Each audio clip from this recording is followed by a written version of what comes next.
All right, कल हमने देखा था, इनफैक्ट लास्ट कुछ दिनों से टेक्सटाइल और अपैरल एक्सपोर्ट कंपनीज में कुछ खास तेज़ी देखने को मिली है। गवर्नमेंट भी काफ़ी पुश कर रही है उस तरफ। एक कंपनी जो बहुत अच्छा काम कर रही है उस फील्ड में और इंस्टीट्यूशनल इन्वेस्टर्स बहुत बुलिश है, वो है Gokuldas exports. Mister Ramakrishnan company के मैनेजमेंट हमारे साथ जुड़ रहे हैं। मिस्टर रामकृष्णन, एक्सपोर्ट डेटा तो काफ़ी स्ट्रांग नज़र आ रहा है। How are things on ground? आप जब अपने लार्ज क्लाइंट से बात कर रहे हैं तो कुछ डिमांड आउटलुक किस तरह का शेप अप हो रहा है, प्लीज शेयर करें हमारे साथ। डिमांड आउटलुक काफी तेज है वेस्टर्न मार्केट्स में। ओमिक्रॉन के चलते there could be a minor or a short term disruption, but so far demand seems to be very robust.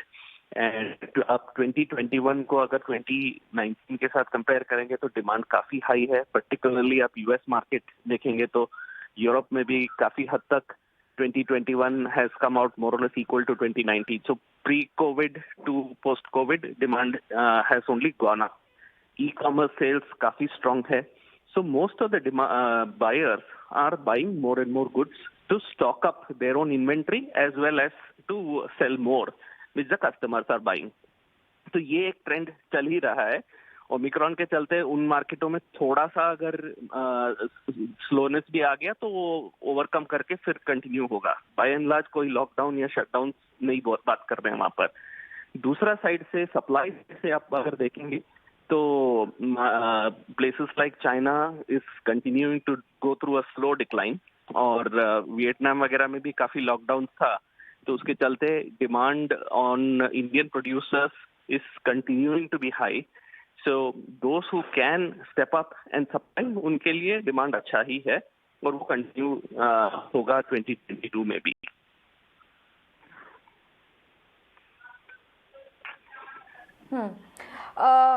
Sir, hi, Pooja this side. सरकार भी काफ़ी ज़्यादा अग्रेसिव है टेक्सटाइल सेक्टर को बूस्ट करने में, और कुछ ना कुछ अनाउंसमेंट कर रही है इस सेक्टर को और सपोर्ट करने के लिए एक्सपोर्ट फ्रंट पर और डोमेस्टिक प्लेयर्स के लिए भी।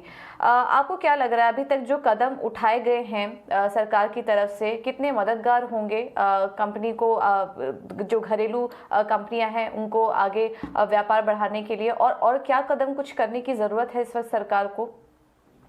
देखिए, पहले सरकार ने फॉर अपैरल इंडस्ट्री RoSCTL का पॉलिसी FY24 तक अनाउंस किया उन्होंने। So there is a policy clarity for the next 3 years. So that's a very major move. Second, government is also looking at FTAs with UK and European Union as well as UAE. अगर ये FTA होता है तो India के लिए बहुत बड़ी बात है। Demand will further go up, we'll get a level playing field with Bangladesh and other countries as well.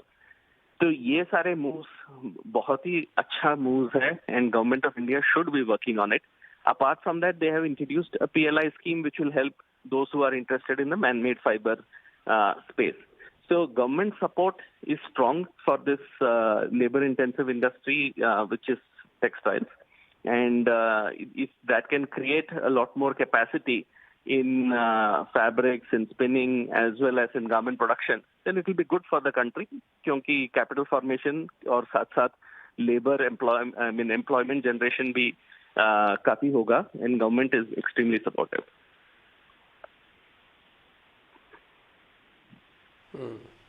Mister Ganpati, बहुत बहुत शुक्रिया, थैंक यू वेरी मच आज समय देने के लिए, बताने के लिए कि गोकुलदास की एक्सपोर्ट्स की इस समय क्या सिनेरियो है और कुछ खास डिमांड में तो फ़र्क अभी तक तो आप बता रहे हैं कि नहीं पड़ा। बहुत बहुत शुक्रिया, थैंक यू वेरी मच कार्यक्रम में जुड़ने के लिए।